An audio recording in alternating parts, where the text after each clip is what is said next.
Hello everyone, AmyR here with Prairie Paper and Ink. Finally getting my card for this week's color throwdown challenge. I have been sick all week. My kids have been getting sick. The most horrible cold is going around lately. So I struggled with this card, but I thought I would still share all the footage and everything anyway. And what I decided to do was pull out my Simon Says stamp. This is the diagonal stripes background stamp. I get a lot of comments about this because if any of you that have watched my videos, especially the last few months, you guys know I have a slight obsession with black and white pattern paper, especially stripes. And I've had a lot of feedback from people asking, well, why don't you just make your own with a stripe stamp? And I always respond and say, because I honestly just prefer pattern paper. However, this is a legit option. So I'm using this stamp and I'm using it in my Misty because it makes just life so much easier. Plus, I knew when I'm stamping black ink onto white cardstock like this, you more than likely usually need to stamp more than once because you have such a large surface area, etc., etc. So I'm using my Misty. I used a pencil to mark the corner of my grid paper inside my Misty so I can line up my cardstock just in case it does move while I'm stamping, which it didn't with this. But I'd cut down the white paper to 4 1/4 by 5 1/2, and then I just kept inking up the stamp. And another trick you can use if you guys are like me and you have a brayer in your stash that you got, 10 years ago and you never use. I was finding doing this is another reason why I just prefer pattern paper, because doing multiples of this, my hands and my wrists start to hurt after a while. I do have borderline like carpal tunnel syndrome. So this is why I prefer the pattern paper, because I did 4 pieces of this and by the end, like, my hands hurt. But using a brayer or just having something to rub against it helps. But this is an option for people that don't want to purchase pattern paper, or you have some stripe stamps in your stash. You can totally make your own. So it does work. I just did it multiple times. I used the Simon Says stamp Intense Black ink and made some backgrounds. So you can do a whole bunch at once and then you're good to go. So that's what I did. And then another thing I've been getting asked a lot lately is about cleaning stamps. I honestly just use baby wipes. I have an old video, like really old, showing how you can make your own stamp cleaner, which is fine. You can use stamp scrubbers. I've done that. I honestly haven't used a scrubber in a really long time. I just use baby wipes. I get the Kirkland brand ones from Costco. Those are the ones I find have the least amount of fibers, and they just do great. Another thing, though, that I highly recommend is the Ultra Clean Stamp Cleaner. I'll link to that in the supplies. It is amazing for getting off things like black ink like this that is more of a permanent ink, stays on. Old stains on your stamps. Ultra Clean's amazing. If you can just spray it once on a scrubber and it will last a really long time. Or like this, I can spray it directly on the stamp, or I'll spray it directly onto the baby wipe and you can see it will clean up everything. Once I'm done cleaning with Ultra Clean, I find it has not quite oily, but like a slight residue.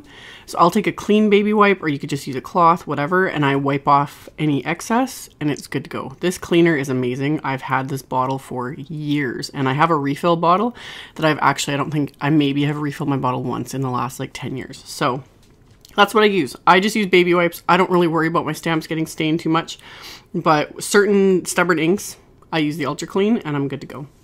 So I did all that, set everything aside, and this color challenge was black, green, white, and gold. Perfect, of course, for St. Patrick's Day, which is tomorrow as of filming this. But really, I like this color combo anyway. And rather than use green cardstock, I decided I wanted to use Vellum because I really wanted to use this Clustered Leaves die, also from Simon, that I love, and I'll have a video at the very end of this linking to another card I'd made with this die because it's just beautiful. But I wanted to color my Vellum green, so I'm using Simon Says Lucky Green ink, which rather fitting. And I just rubbed ink against the Vellum, and then I'm using my heat tool to dry the ink because Vellum doesn't absorb ink in the same ways that cardstock does, and all you just got to do is keep heat setting it until you see it go from shiny to matte, because then the ink is dry. And with Vellum, you just want to be careful with your heat tool because Vellum can burn easily because it's just the properties of it. It's so thin. But I just kept my heat tool moving, and then you can see it better in real life. Like as it went from shiny to matte, that meant it was dry, and then I'd move my heat tool on to the next step. So once it's completely dry, it's good to go. So now I'm going to run this through my Big Shot with this die. This die is huge, by the way. Like, it's at least, 6 inches. Something like that. It's big. I love it. Just love it. So I die cut it once, and then I still had some space left over in the vellum, so I'm not going to let it go to waste, of course. So I decided to die cut again. The die wouldn't fit fully on this remaining piece of the vellum, but that doesn't matter because I'm just going to trim off the little ends of the leaves there that got a little butchered from the previous die cut. So that's the thing I love about this die is you can trim it down, you can fold it over, you can pretty much do anything with it. It's just gorgeous. I just love it. So once I was done with all my die cutting, I'm going to take one of those striped background pieces I created, and I decided to die cut it with the second largest basic rectangle die from Simon. So lined that up and ran it through my machine. And then once I was done with that, I finally did one more set of die cutting, and I'm using the Lucky to Know You die from, again, Simon. And I ran it through with some gold foil cardstock. And my original plan, which you guys are going to see here in a minute, was to kind of layer all of this together. And like I said, I haven't been feeling good. It's been kind of a rough week, and my brain was just not working. And like, as I was working on this, I'm like, I don't like this. It looks too busy. I was tired. I was getting frustrated. Normally what I would do is just walk away, come back to it later. But it's like, I'm already behind. This was supposed to be up 2 days ago, you know. So I was looking at this and I'm like, I don't like this. This just it's just too busy. You can't see what's going on. So I thought about just completely restarting it, but again, didn't have time to, redo everything.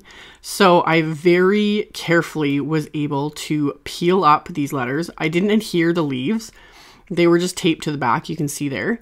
And I only adhered the letters. So I very carefully peeled off these letters to make sure, and I'm surprised actually I was able to do this. Usually you would tear absolutely everything doing this, but I was able to do it. I think that was also because the vellum leaves were behind it too, so that it wasn't fully adhered to that cardstock. So I peeled everything off, trimmed off those leaves, and because I still wanted the leaves and letters, and I still wanted the diagonal stripe, I just didn't want as much of it. So I got my card base out, and it's just white cardstock. Heavyweight white cardstock that I cut in half, so it's 4 1/4 by 11, and I scored it at 5 1/2, so it'll be a top folding A2 size card. And I knew with these leaves and the letters, I wanted mostly white for the background so they could stand out a little bit more. And I was able to salvage just a little bit of that straight paper as well, because I still wanted that. I loved the black and white stripe. So I just was able to salvage a little bit of it that wasn't mangled by the adhesive. So I cut down that into a strip, and I'm going to adhere that flat to my card base, and I'm just going to re-adhere the letters how they were on the original piece.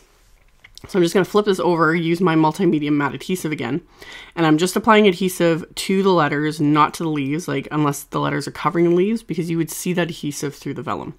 So I just apply a thin layer of my multi-medium matte adhesive, and this is my go-to, of course, adhesive, because if it does ooze out anywhere, it dries matte and not sticky or shiny, so you can't see it.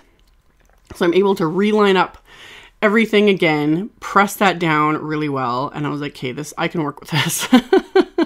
And it's always harder to show on camera too, because things like this gold foil cardstock, anything with like a foil finish, the camera has a harder time kind of picking it up.